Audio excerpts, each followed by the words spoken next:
You guys were so close. We're so close. I love turning that page and seeing that we'd already done ribosomes. So we have rough ER, smooth ER, and vacuole to go, and knock this out. And I appreciate you guys hanging in, watching all these, listening to me. I really do. And even if we were in the classroom together doing this, it would be, I mean, it's a lot, and I get it. So I hope you gave yourself a bit of a brain break in here. I do not expect you to sit and click and watch through, like, I mean, it would easily be 2 class periods for us to do this together at school. So thank you for hanging in. Thank you, thank you, thank you. I appreciate it. Other than centrioles, remember that like Twizzler looking thing we started off with, sort of? This is probably the second hardest one to draw. So rough ER is the name of this organelle. ER stands for endoplasmic reticulum. Endoplasmic reticulum. I'm gonna have you write it out here in just a second. You can always call it rough ER with me. A few years ago, I had a kid that was like, which one's the rougher? What's rougher? What's smoother? And I was like, rougher. And I realized they put those two things too close together and it looked like the word rougher. And in all my years of teaching, that had never happened till like 2 or 3 years ago. And I still cannot look at rough ER without thinking about rougher. But anyway, so rough ER is the rough E-N-D-O, plasmic, S-M-I-C, reticulum. I'll move my hand before I spell it. R-E-T-I-C-U-L-U-M, rough endoplasmic reticulum. But like I said, when you write it out for me, you can just write rough ER. But you do need to know what the ER stands for. Endoplasmic means inside the cytoplasm, folded up stuff. Reticula also has a root word that means lace, because if you think about what lace looks like, if you know what lace is, not lace on your shoes, but lace on like a wedding gown or a fancy tablecloth edge or something like that.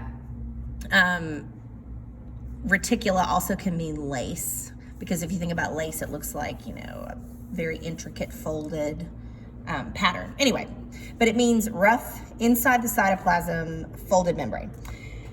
All right, here we go. So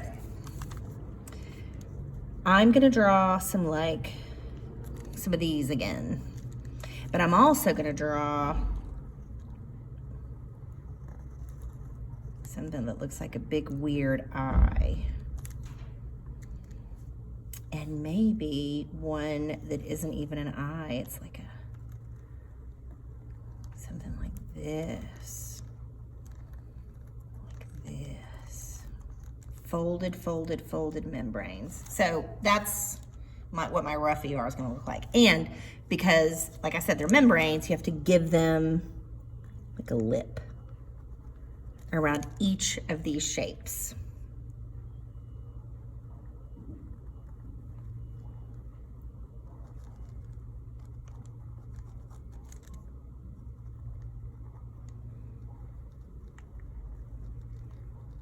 Now again, it's called the rough ER because if you look at it under a microscope, it looks like there's stuff all over it, like, you know, something that's rough. It's not even, it's not smooth. So it is a membrane, so we're gonna have to give it some edges and give it a 3D look. So what I'm gonna do is well, I'll just let you watch.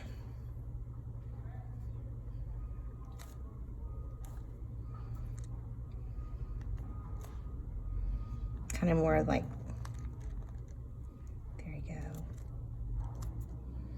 And this is kind of like a bag, sort of like the Golgi. I know it's hard to see, but along these membrane parts that aren't the tops, it's gonna be covered in ribosomes. So the rough ER is covered in ribosomes. And when I add the ribosomes to this picture, it will help it somewhat pop in that 3D sense. It'll pop out and you can tell like what's the top and the sides and all that stuff. So everywhere there's membrane down from the top, we're gonna put black dots. And these represent those two-piece top and bottom ribosomes that make proteins. And they're everywhere. They're everywhere. I read somewhere that I don't know if it's in humans or not, so maybe I shouldn't tell you this. I don't want to say it wrong. Well, some of y'all can like prove me wrong and look it up if you want to.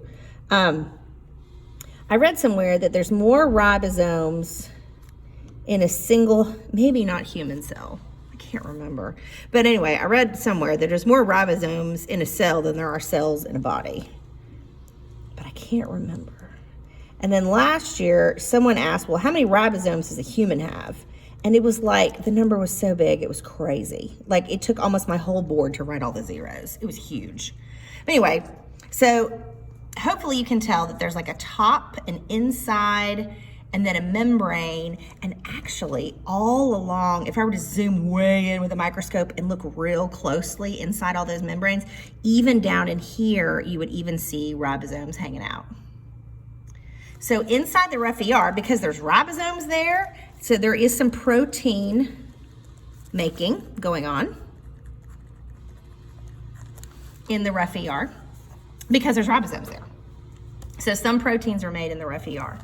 But the big job of the rough endoplasmic reticulum is once these proteins are made, the proteins are then moved and shipped around.